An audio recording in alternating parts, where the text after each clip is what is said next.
Donc, concernant tout d'abord le projet antibioprophylaxie 2025, comme certains peut-être l'ont déjà entendu, donc c'est un audit programmé d'octobre à décembre de cette année. L'audit est en cours de préparation encore et en cours de test en tout cas. D'ailleurs, je profite de l'Assemblée pour voilà, faire appel à des volontaires si éventuellement vous êtes intéressé par la relecture ou le test de cet outil. C'est possible en ce moment. Euh, donc, ce qui est prévu au niveau des documents et du contenu de cet audit, c'est d'abord une fiche établissement qui va être axée plutôt sur une évaluation de l'organisation concernant l'existence d'un protocole et son contenu, les aspects de prescription et les aspects de traçabilité des administrations d'antibiotiques dans la démarche d'antibioprophylaxie. Alors, évidemment, cette partie-là sera à remplir en une fois. Et on vous conseille dès aujourd'hui, si vous avez l'intention de participer à cet audit, de repérer déjà les sources de données, les logiciels, les documents et les supports qui sont utilisés pour l'antibioprophylaxie. Ça vous fera gagner un petit peu de temps en fin d'année. Il y a également une grille d'évaluation dont je vous ai décrit sommairement le contenu. Sachant que on avait déjà annoncé qu'il s'agit d'évaluer non seulement l'antibioprophylaxie préopératoire comme dans l'audit préop, mais également le opératoire et le post-opératoire, ce qui impose la méthode sur dossier. Donc, il y aura évidemment des données recueillies concernant le patient et son séjour, concernant l'acte interventionnel bien sûr, qui peut être de la chirurgie, mais également de la médecine interventionnelle ou de l'endoscopie interventionnelle.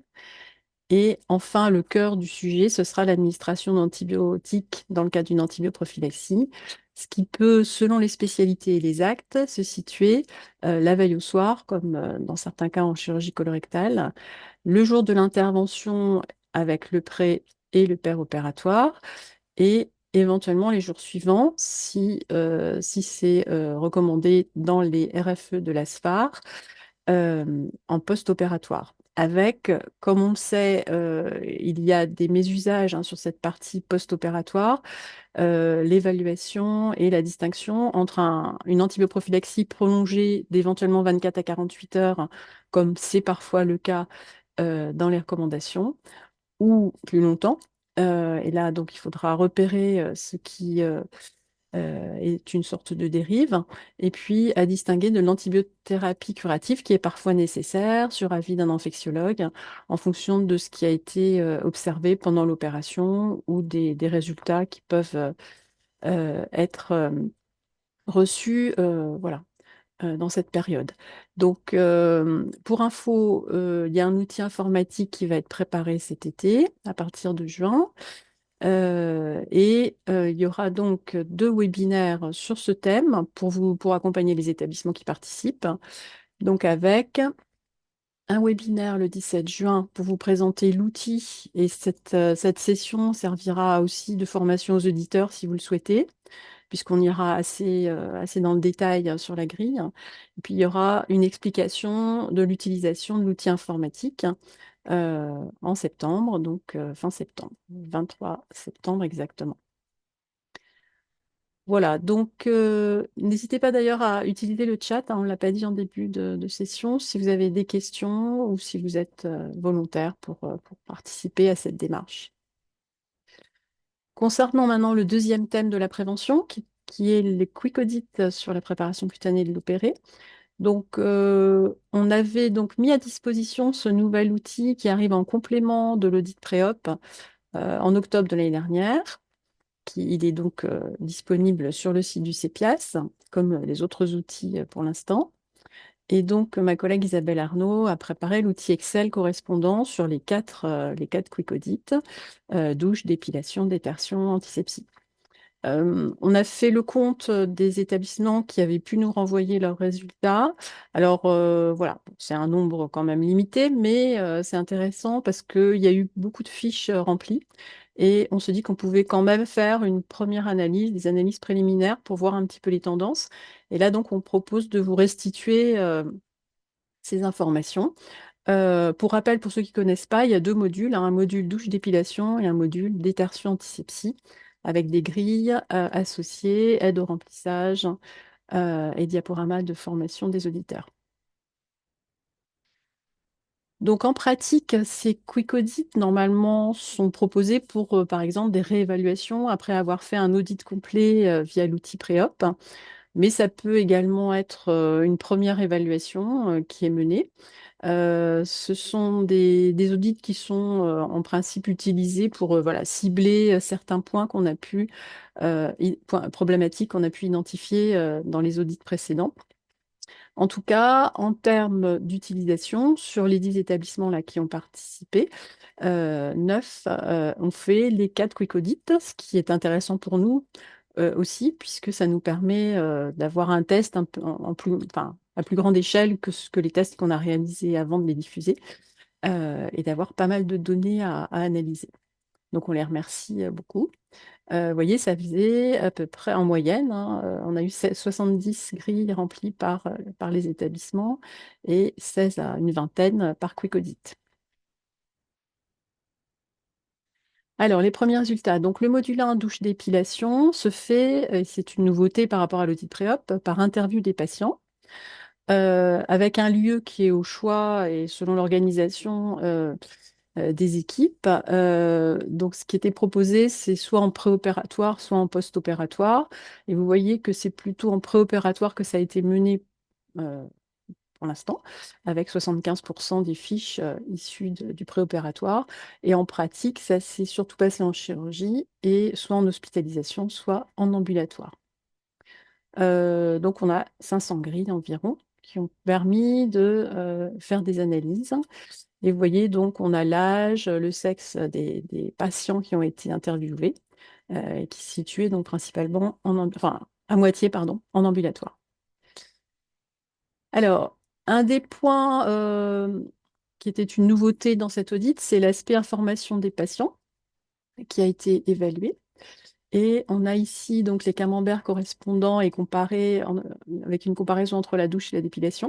Donc vous voyez que 88% des patients ont dit avoir été informés sur la douche et on est uniquement à 56% pour la dépilation. Donc ce qui rejoint un petit peu les résultats de l'enquête FIP hein, qui a été menée en 2024 où on a déjà observé que la communication était plutôt sur la douche et était un peu moins présente sur ces aspects-là. Concernant le moment d'information des patients, donc ils ont répondu avoir été informés en consultation préopératoire, c'est ce qu'on attend évidemment le plus souvent, mais ça représente que 2 tiers des patients finalement. Euh, Ils ont également, pour certains, été informés au moment de l'admission. Et on voit que lors du rappel, quelques jours avant, il n'y a pas énormément, il y a 20% maximum sur la douche. Euh, voilà, d'autres moments sont signalés, on n'a pas le détail, mais voilà, en tout cas, c'est la même répartition pour la douche et la dépilation, il n'y a pas de grosse différence. Voilà. C'est identique pour les modes et supports d'information. Le plus souvent, donc c'est un document, un support qui est transmis au patient. Ça représente aussi à peu près les 2 tiers des patients. Autour de 50% ont des explications orales, donc ça semble pas forcément suffisant. C'est peut-être fonction du fait qu'il y ait une infirmière de consultation. On sait que dans ce cas, il y a un peu plus de temps laissé à ce genre d'échange avec le patient pour bien lui expliquer tout ce qu'il faut faire. Et vous voyez aussi que les vidéos sont assez peu présentes, assez peu utilisées pour l'information du patient actuellement. Alors, la douche, dans cette évaluation, c'est celle que nous rapportent les patients. Donc, ça vient en complément des audits pré-op où on prenait des informations d'une autre façon. Concernant le nombre de douches, on est à peu près dans les mêmes résultats que l'audit pré-op avec la majorité des patients qui prennent 2 douches depuis la veille. Concernant le moment, donc heureusement, donc c'est le jour même dans une très grande majorité, le matin en général, bien sûr. Ce qu'on a pu juste observer dans quelques cas, c'est que la douche pouvait dater de la veille au matin. Donc là, on commence à être quand même assez loin du moment de l'intervention. Bon, ça ne représente pas énormément de cas. Euh, pour le type de savon, donc vous savez que les recommandations laissent la possibilité d'utiliser d'autres savons que le savon antiseptique. Donc ça représente pas tout à fait la moitié des cas. Sachant que donc c'est constitué de savon doux ou de savon personnel. Il y a un petit peu de savon en pain qui persiste à domicile et il n'y a pas toujours un flacon neuf utilisé, ce que la SF2H nous a dit être plutôt une bonne pratique. Donc là, on est plutôt sur des flacons multidoses déjà utilisés. Donc ce message-là, il n'est pas forcément passé encore beaucoup actuellement. Et enfin, ce qui nous a intéressé le plus dans ces résultats, c'est quel type de douche en fait est mise en œuvre par le patient. Et donc, on s'aperçoit que, en gros, c'est la douche habituelle, alors qui peut-être se rapproche d'une douche préopératoire, mais on n'en est pas forcément certain. Mais là, notre critère, c'était de voir s'il faisait quelque chose de différent par rapport à d'habitude. Ce qui signifie, par exemple, prendre en compte au moins l'ordre des étapes, le renforcement des plis et des zones peu accessibles. Et donc, vous voyez, la majorité, enfin une grande majorité quand même, n'ont pas changé leur pratique, donc ne réalisent pas forcément une douche au sens préopératoire. Donc, on pouvait pas être plus détaillé sur ce point, hein, c'est quand même un critère un peu macroscopique, mais ça donne déjà une idée de ce qui est mis en œuvre. Et il y aura sûrement à retravailler sur ces questions-là en termes d'information du patient. Concernant la dépilation, donc là, alors, on a pu aller un peu plus en détail sur la pilosité. Voilà, donc, vous voyez la répartition entre forte, faible et la peau glabre. On a été étonné un peu par ce résultat, donc il y a peut-être des choses qu'on va rediscuter avec les établissements participants. Euh, 93% des patients là, interviewés ont dit avoir réalisé une dépilation, ce qui paraît beaucoup par rapport au résultat de l'audit pré-op où on était à 70% de dépilation. Donc ça peut être lié soit peut-être à l'échantillon d'établissement et les pratiques préconisées, soit voilà, une autre approche. En tout cas, on retrouve le fait que beaucoup de patients font leur dépilation à domicile, hein, et un peu dans le service. Alors, même dans le service, ça peut être le patient lui-même, hein, presque 30%. Donc, à voir ce qu'on lui a dit, quelle information il a reçue et qu'est-ce qu'il utilise exactement. On a regardé le délai moyen, donc c'est dans les 14 jours précédant l'intervention quand c'est fait à domicile. Et c'est quand même très souvent à la demande du service, hein. Quand c'est à l'initiative du patient, c'est soit par habitude de dépilation, soit parce qu'on est dans un contexte de chirurgie. Et vous voyez que le rassage mécanique, comme on avait vu dans l'audit pré-op, est très important, 27%, sachant qu'on a été un peu plus loin. On a demandé si ça avait été conseillé par le service, cette méthode. Et on avait quand même un tiers des cas où ça venait du service. Donc il y a une communication à faire non seulement au niveau du patient, mais au niveau des professionnels de santé également. Donc concernant la dépilation chimique qui était la plus utilisée à domicile, hein, conseillée très fortement par les services, le test cutané n'est pas toujours réalisé, hein, dans la moitié des cas. Donc petit message à faire passer également à ce niveau-là. La tonte, voilà, et fait partie quand même des méthodes utilisées à domicile.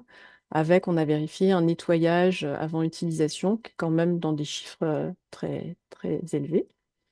Et les patients ont l'air, vraiment presque 100% des cas, de faire une douche après leur dépilation, ce qui est quand même une bonne pratique. Donc ce message-là est plutôt passé. Et dans le service, donc on est plutôt dans les 8 jours avant l'intervention. Mais très souvent, donc la veille ou le jour même. C'est évidemment une demande du service. Et on retrouve bon, la tonte qui est recommandée, utilisée, la dépilation chimique, un peu de rasage mécanique. Il y a toujours quelques pourcents de rasage mécanique résiduel. Donc ça à travailler également. Et là, bizarrement, la douche ne suit pas directement la dépilation. Alors il y a peut-être une organisation à, à- à investiguer, voir comment ça se passe réellement. Mais voilà, on n'est pas tout à fait pareil qu'à domicile. Alors, un des bonus de ce Quick Audit, c'était aussi d'aller voir ce qu'il en était de la vérification de la préparation cutanée de l'opéré et de la traçabilité sur les dossiers. Donc, on a vu qu'il y avait un assez bon chiffre, même si c'est pas 100%, on est à plus de 80% de traçabilité sur la préparation cutanée de l'opéré dans les dossiers donc, qui ont été évalués. Et vous savez que la vérification de la préparation cutanée se fait via une question au patient sur ce qui a été fait et un contrôle visuel de l'état cutané. Donc, vous voyez que cette première étape est quand même faite à plus de 80%. Par contre, ça rejoint des résultats qu'on a vu publier, notamment par le CHU de Rouen. On est autour de 50% de contrôle visuel, donc là, c'est insuffisant. Et on voit que c'est lié, pour une part, au fait que c'est pas du tout mis en place et que même quand c'est mis en place, c'est pas forcément tracé systématiquement. Donc là, c'est pour ça qu'on travaille, nous, sur ce sujet en particulier et qu'on va éditer un document pour accompagner les professionnels dans la mise en œuvre de ce contrôle visuel dans quelques jours. Mais il y a un sujet voilà, qui a été déjà soulevé par d'autres équipes.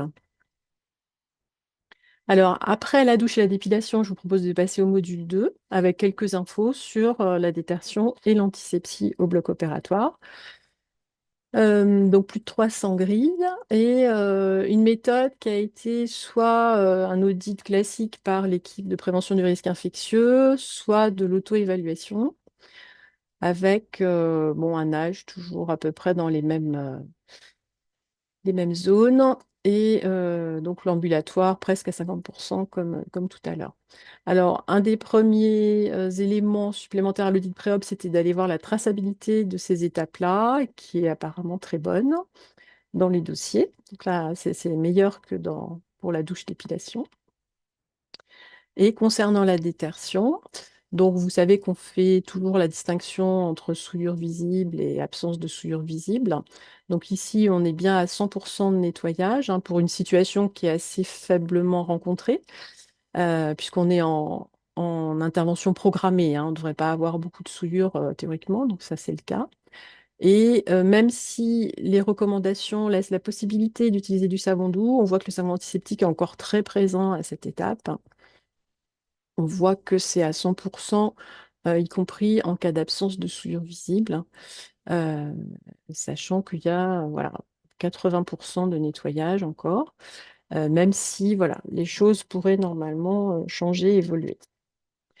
La question a été posée du motif de détertion aux équipes. Donc, le plus souvent, c'est réalisé en routine parce que c'est inscrit comme ça dans le protocole et qu'il n'y a pas eu de souhait de changer les pratiques, même si les recommandations voilà, le permettent.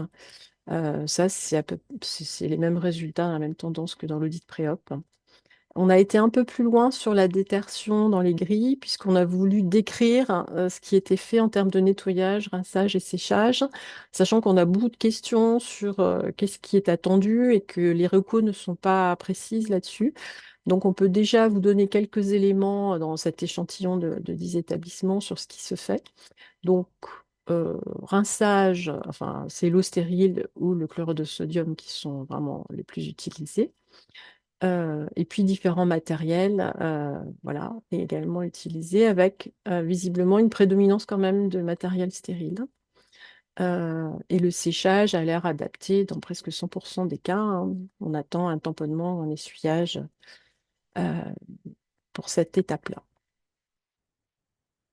Alors l'antisepsie nous a beaucoup intéressés puisqu'on a pu, dans cette nouvelle grille, euh, analyser. Alors, dans l'audit pré-op, pour rappeler à ceux qui ne connaissent pas, on regardait que la dernière antisepsie, c'est-à-dire qu'elle soit unique ou la deuxième sur deux.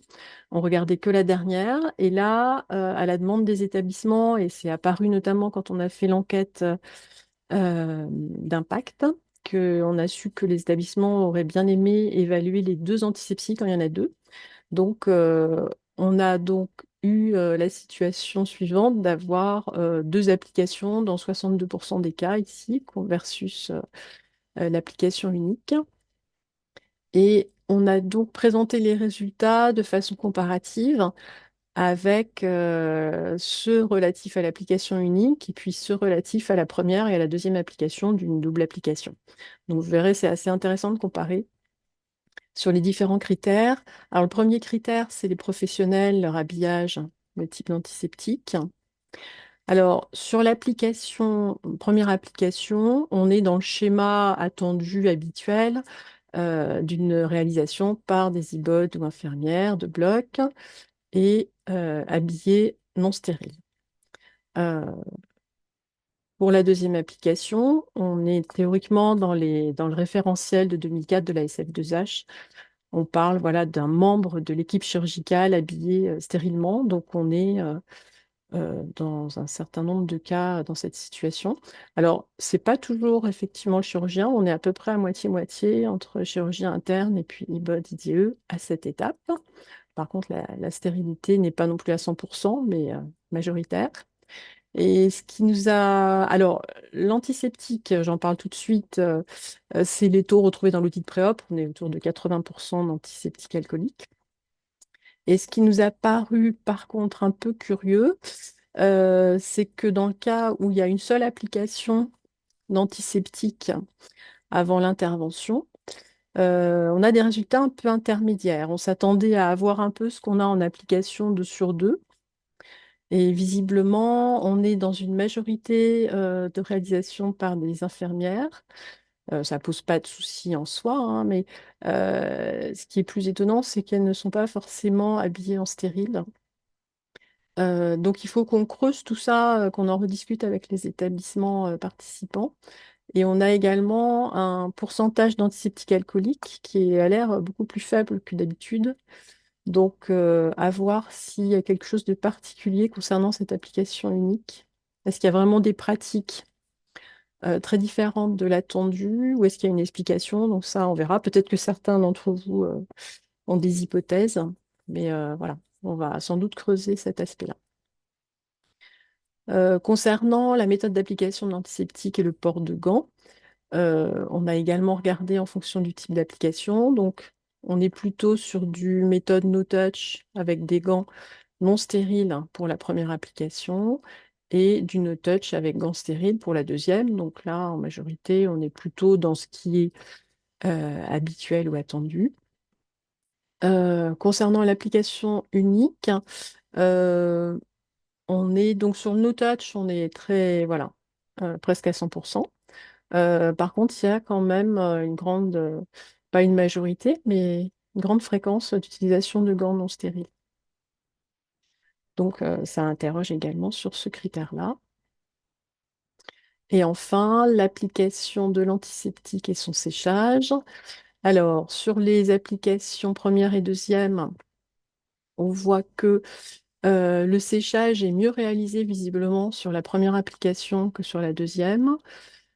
Après, on est dans des chiffres pas très éloignés. Et là, c'est l'utilisation d'un support qui est mieux fait visiblement dans la deuxième application. En tout cas, pour l'application unique, il y a du mieux concernant le respect du début par la ligne d'incision et avec un support. On est comme pratiquement l'application de 2. Et le séchage, on est un peu intermédiaire. Donc c'est pareil, ça ne ressemble pas complètement à l'application de 2. Et c'est à creuser aussi sur ce critère-là à explorer. Donc j'en arrive à la conclusion. Donc vous avez vu que on a pu analyser les données d'un échantillon, voilà, d'une dizaine d'établissements, ce qui permet d'avoir déjà un petit aperçu des résultats et de l'intérêt de cette évaluation. On s'est permis d'en faire l'analyse puisqu'il y avait quand même plus de 800 grilles, hein, ça commence à être pas mal. Les établissements participants ont vraiment mis le paquet sur cette évaluation. Et ça nous donne déjà une idée des pistes à suivre et des éléments à approfondir. Donc vous avez vu, on a par rapport à l'audit pré-op une approche plus du côté patient, alors qui peut être considéré comme plus ou moins peut-être fiable, entre guillemets. Je ne veux pas être négative, mais ça repose beaucoup sur le souvenir de ce qui s'est passé par le patient, ce qui peut des fois être compliqué. Quoique, on a eu assez peu de réponses ne sait pas ou ne se souvient pas. En tout cas, pour la douche et la dépilation, on a une approche un peu différente et c'est intéressant. On en tire d'autres éléments. Il y a des choses qui sont confirmées par rapport à l'audit pré-op et puis des éléments complémentaires. Et on a également détaillé un peu plus que l'audit pré-op sur les aspects détertion et antisepsie. Et vous voyez qu'aller évaluer la double application, ça montre quand même des éléments. Euh, et on est intéressé par tout ce qui est là, application unique, voir si ça se confirme à une plus grande échelle, hein. Quand on aura un échantillon plus important en fin d'année, on pourra regarder si ça se confirme ou pas, ou si c'est lié à des pratiques d'établissement. Et donc, c'est confirmé que voilà, il y a un intérêt à faire cette évaluation-là, pour ceux que ça intéresse. En tout cas, ce qu'on a retenu, nous, à ce stade, c'est que ça confirme ce qu'on avait vu dans l'enquête FIP au niveau des supports d'information. Il y avait des problématiques d'information du patient. Donc là, elles sont confirmées. On peut améliorer, et notamment sur l'aspect d'épilation. Donc c'est pour ça qu'on a préparé, enfin l'outil qu'on a préparé, là, qui va sortir dans quelques jours, qui est un guide d'aide du patient à domicile, hein, pour les méthodes de dépilation, va être sans doute très utile. Et on vous rappelle qu'il y a la fiche mémo patient PCO aussi, qui est un support qui aide les patients à bien retenir les messages importants concernant la préparation cutanée de l'opéré. Concernant la douche, bon, ce qui nous a interpellé, comme je vous le disais tout à l'heure, c'est le fait que la douche soit faite, que c'est une douche faite comme d'habitude. Enfin, il n'y a rien de spécifique de fait lié à la chirurgie. Alors, c'est peut-être en lien avec l'utilisation du savon doux ou du savon personnel, hein, mais peut-être aussi que les messages ne passent pas suffisamment sur les spécificités de cette douche. Et donc, la vidéo qui a été préparée également par l'équipe peut être utile dans ce cadre-là, puisqu'elle elle insiste vraiment sur ce qui est important lors de la douche en amont de sa réalisation. Vous avez vu que le contrôle visuel de l'état cutané, c'est aussi un point un peu pas complètement mis en œuvre, avec, on le sait, des difficultés au niveau des professionnels de santé. Donc, une amélioration attendue à ce niveau-là. Et je vous avais déjà parlé d'un document. Donc là, il était en relecture, donc il va sortir. On va pouvoir faire les dernières modifications. Mais vous avez aussi, en cas de besoin, un, un outil qui va vous permettre de créer de faire une pédagogie locale, en fait, à partir de tous les éléments qu'on a compilés sur le sujet.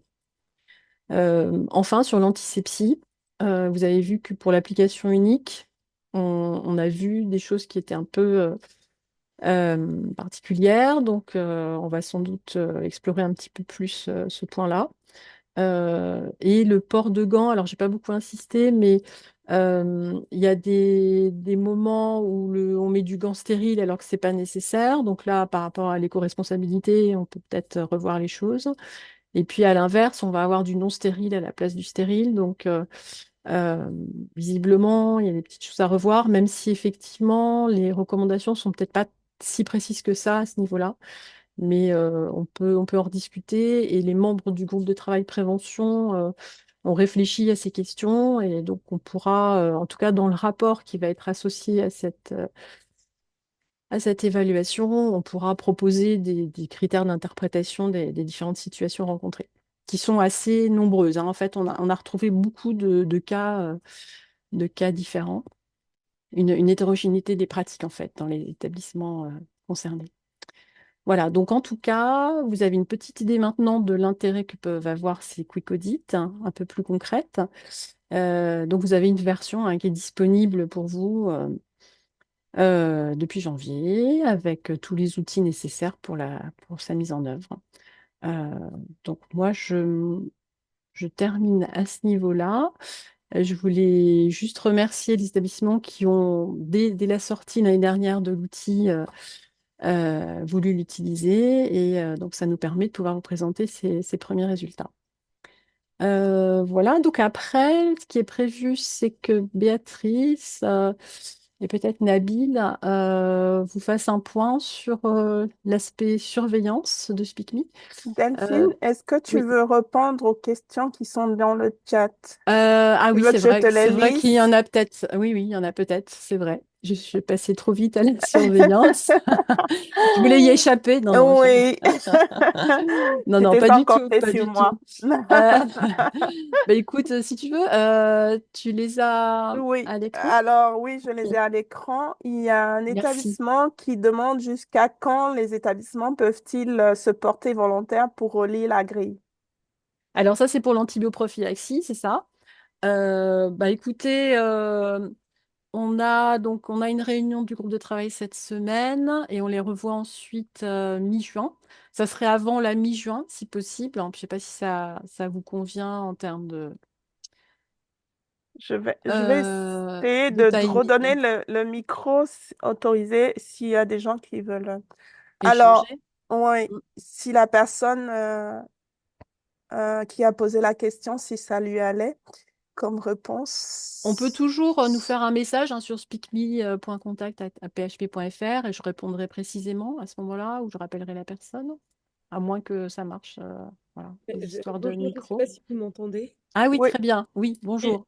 Bonjour. Alors, nous, on travaillait en CPIAS, hein, c'était juste pour transmettre du coup aux établissements de la région l'information comme quoi vous cherchez des candidats et pour leur donner la date, mais c'était tout. Merci, c'était bien pour D'accord, d'accord. l'anti. C'est quel CPIAS du coup? C'est Euh, CPIAS de France du coup. d'accord. Ok, Voilà. merci. Merci Ok, merci beaucoup. beaucoup. Merci. alors, il y a une autre question. Oui. Il y a un autre établissement qui a répondu. C'était en quoi consiste le test cutané? Le test cutané. Ah oui, pour tout ce qui est dépilation, en cas d'utilisation de crème dépilatoire.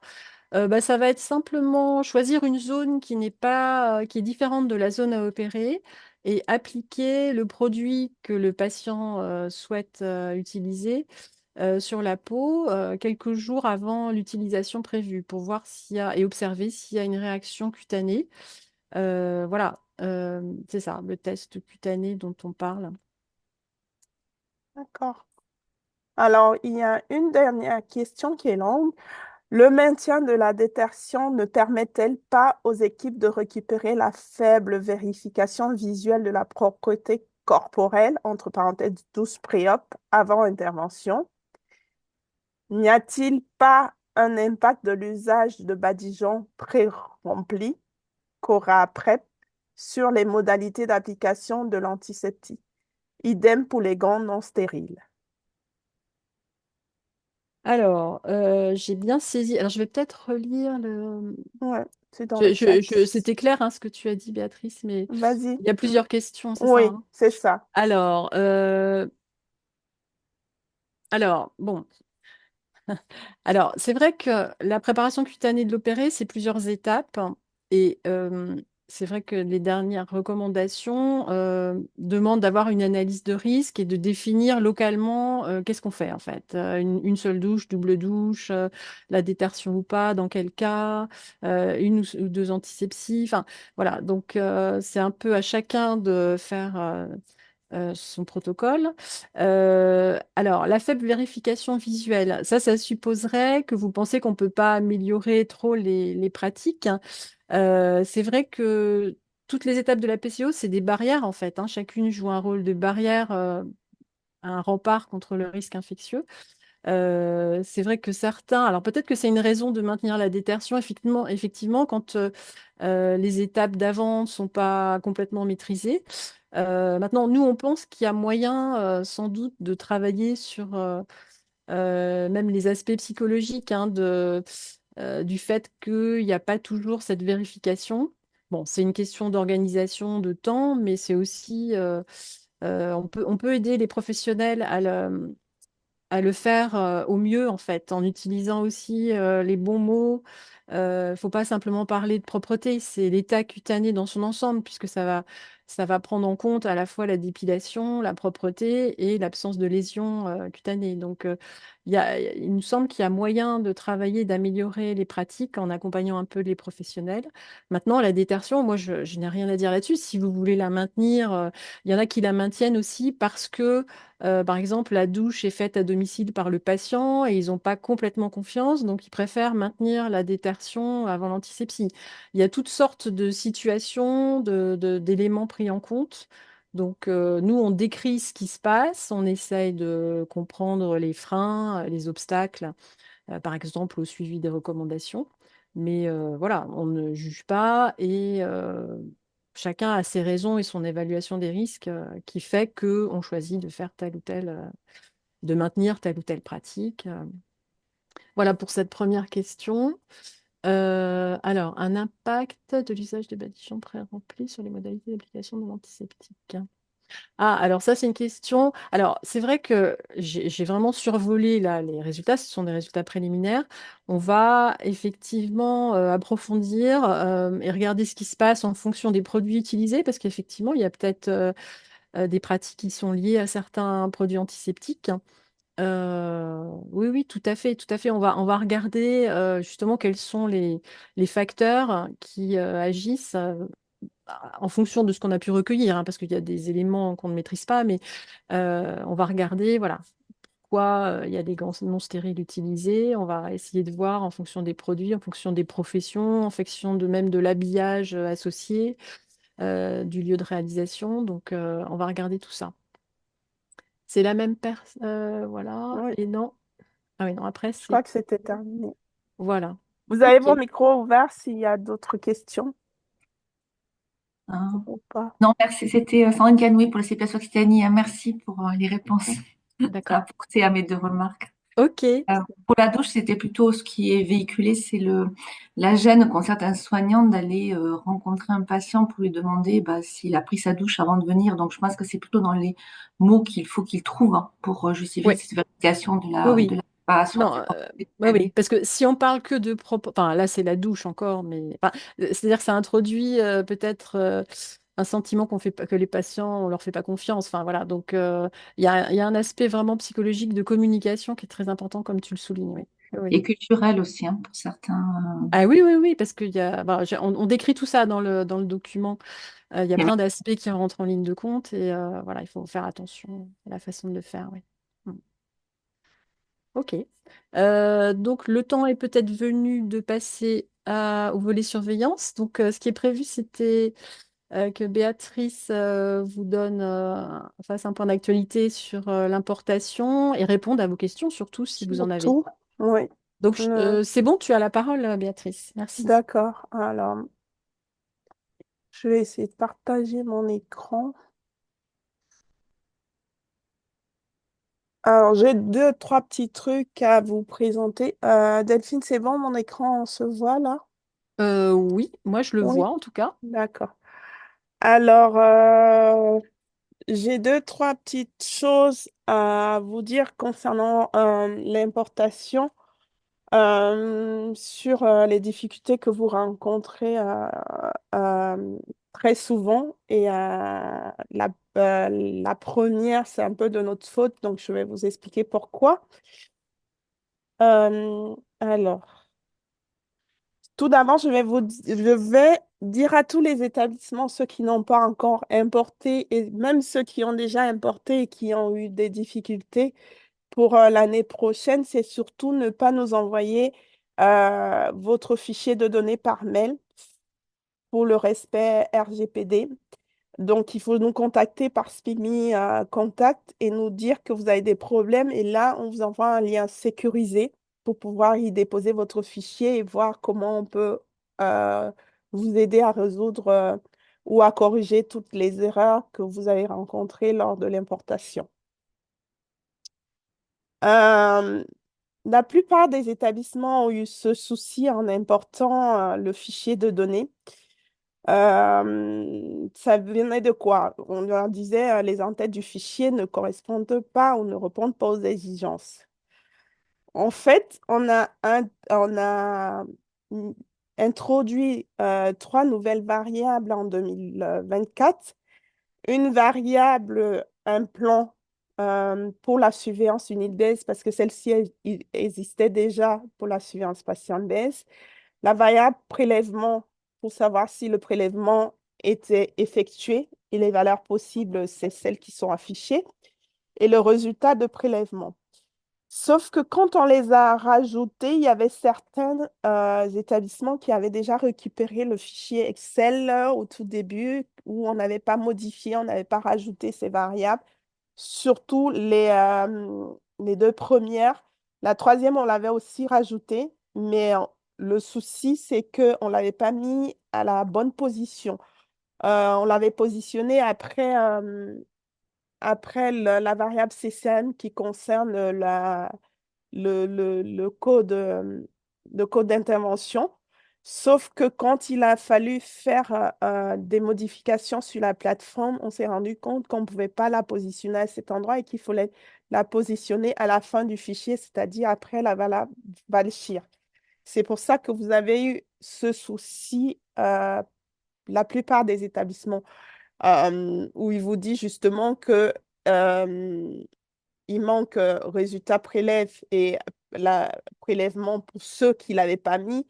Et un plan, ça doit être vraiment ici à la fin, après Valchir. Certains ont compris, ont pu importer, d'autres on a dû, et c'est normal, c'était de notre faute, on s'en excuse. On a dû vous dire c'était quoi le problème et devoir remettre le fichier en forme. Alors, on a d'autres problèmes qui surviennent très souvent, c'est que quand un établissement importe, surtout ceux qui font de l'unit base, quand ils importent leur fichier, ils ont un certain nombre d'ISO et quand ils ont le rapport qui sort, le nombre d'ISO est inférieur à ce qu'ils avaient dans leur fichier. Ce que je demande aux établissements, c'est de tout de suite regarder en fait si les ISO qui ne ressortent pas devraient être certainement hors délai de détection, qui est de 30 jours pour toutes les chirurgies et 90 jours pour la chirurgie orthopédique et cardiaque. Et on s'en excuse encore une fois, en 2024, on avait dit aux établissements que pour ceux qui faisaient de la chirurgie mammaire avec implant, on allait pouvoir faire passer le délai à 90 jours. Sauf qu'on s'est retrouvé confronté à une complication de le faire dans le délai qui pouvait être raisonnable à faire attendre les établissements. Du coup, pour la chirurgie mammaire avec implant, on n'a pas tenu compte de ce délai de 90 jours. On l'a laissé à 30 jours. Mais je vous promets que pour la surveillance en 2025, tout sera résolu. Mais je redis encore, tous ceux qui ont un problème au niveau du rapport et du nombre d'ISO qu'ils retrouvent, qui ne correspond pas au nombre d'ISO qu'il y avait dans le fichier, il faut regarder si le délai de détection est respecté. Il y a d'autres établissements aussi qui essayent d'importer leur fichier en renseignant la variable diagISO 9 parce qu'ils ne connaissent pas c'est quoi le diagnostic de l'ISO. Et ça concerne généralement les ISO superficiels ou qui sont repérés par le chirurgien ou par l'équipe opérationnelle uniquement avec des signes cliniques d'infection.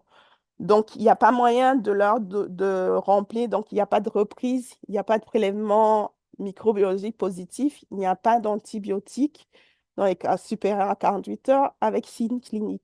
Dans ce cas, ils se retrouvent à ne pas pouvoir coder la variable diagISO et ils essayent de mettre 9.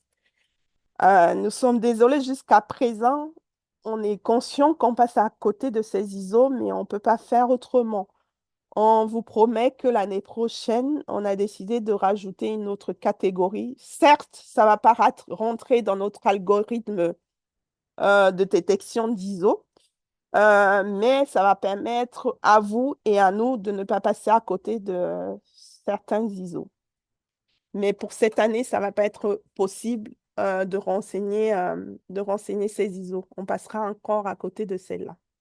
Je suis désolée pour ces établissements-là. Alors maintenant, je vous donne la parole. Je ne sais pas s'il y en a qui ont des questions qui ne sont pas dans ce que je venais de dire.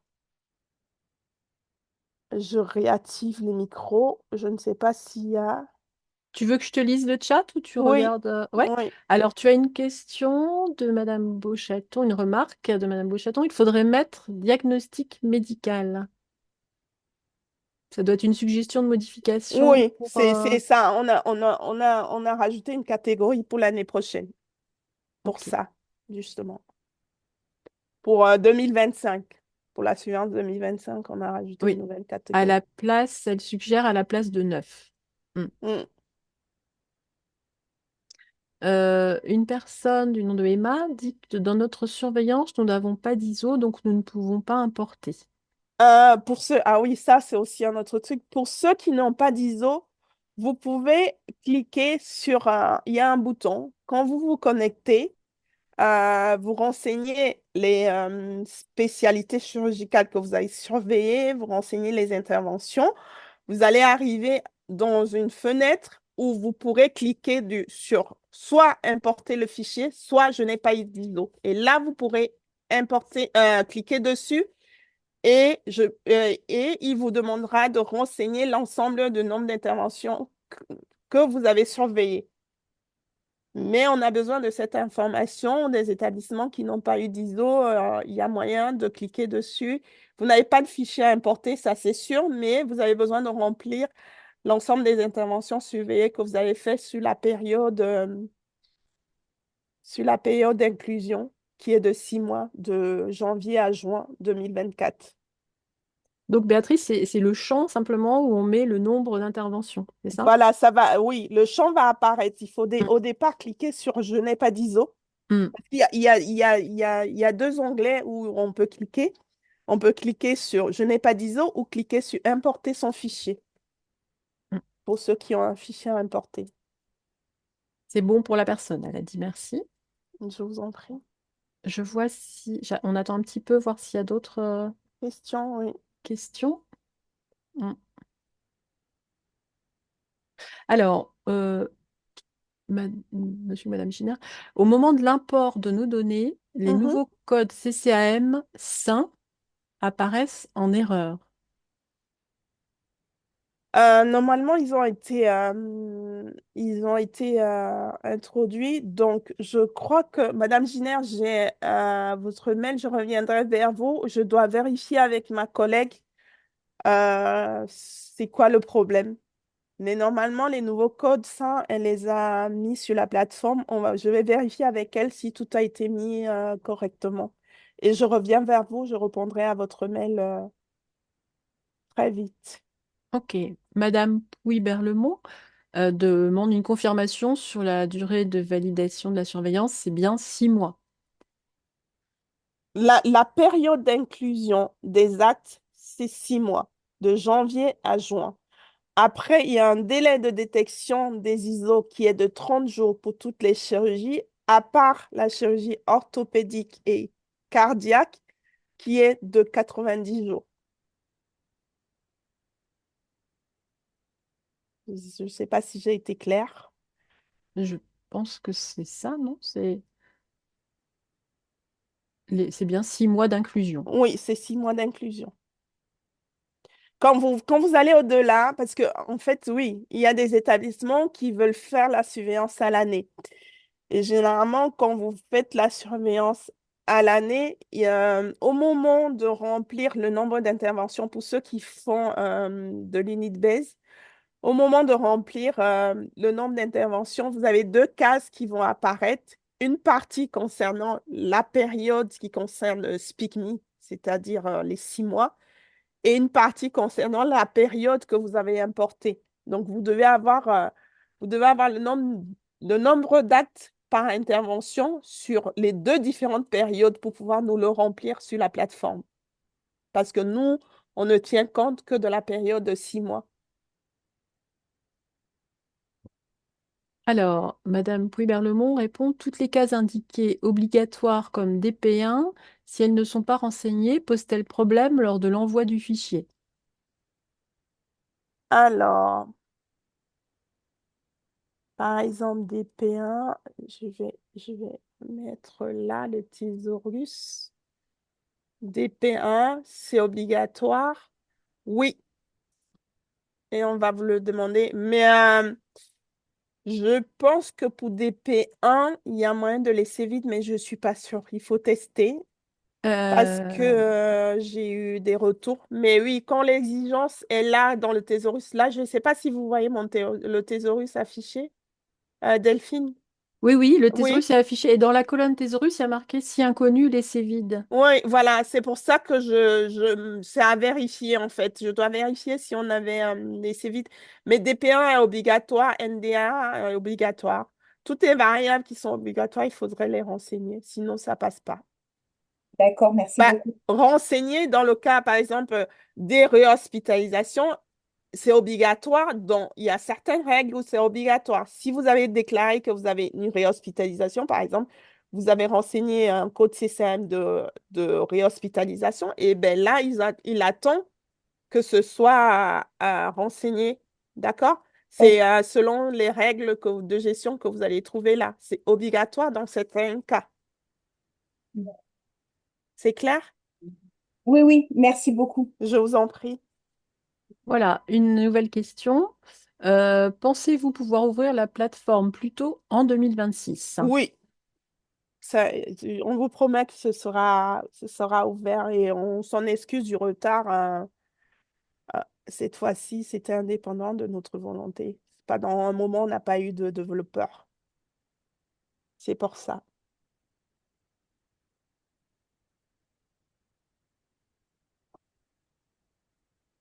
Bon, on attend quelques secondes si jamais il y a d'autres questions.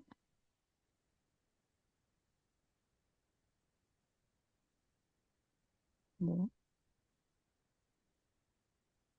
Euh, un petit truc à dire aussi, servez-vous du thésaurus parce qu'il aide aussi beaucoup. Vous avez les différentes variables là, vous avez le libellé. Vous avez les exigences et vous avez les règles de gestion de la variable attendue et dans quel cas c'est attendu ou pas, ou dans quel cas c'est obligatoire. Et là, par exemple, pour Diaguiso, vous avez le codage attendu. Donc, quand vous cliquez dessus, ça vous donne le codage attendu ou alors vous allez sur la colonne Diaguiso et là, vous avez le codage attendu. Par exemple, 1, ce que c'est, 2, ce que c'est, 3, ce que c'est, et 4.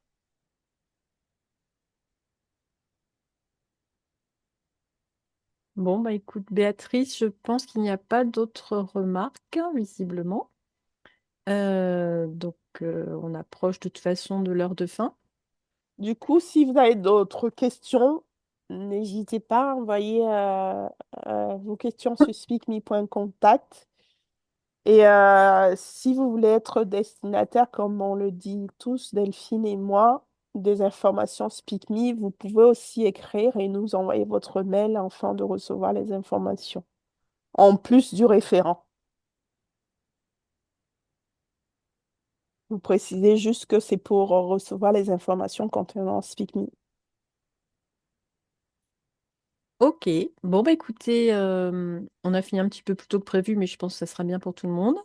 Donc, on vous retrouve en juin maintenant, à moins qu'il y ait des choses voilà, plus urgentes qui arrivent, mais normalement en juin pour l'antibioprophylaxie, et puis peut-être que la surveillance aura des éléments à vous donner à ce moment-là. On vous Mm. précisera ça D'ici bientôt. là. Voilà. Bonne fin de journée à tous. Peut-être juste encore une question, excusez-moi, Ah, bien Oui. sûr. Isabelle Pouy de Nice, de Centre-Antoine-Lacassagne. La date maximum, c'est le 6 juin, Mhm. c'est ça, hein? Oui, c'est ça. Ok, Pour merci. l'importation des données, vous voulez dire? Oui, oui, oui, Mm, c'est ça. d'accord. Bon, cette fois-ci, on va un peu éviter de d'habitude, on rajoute 1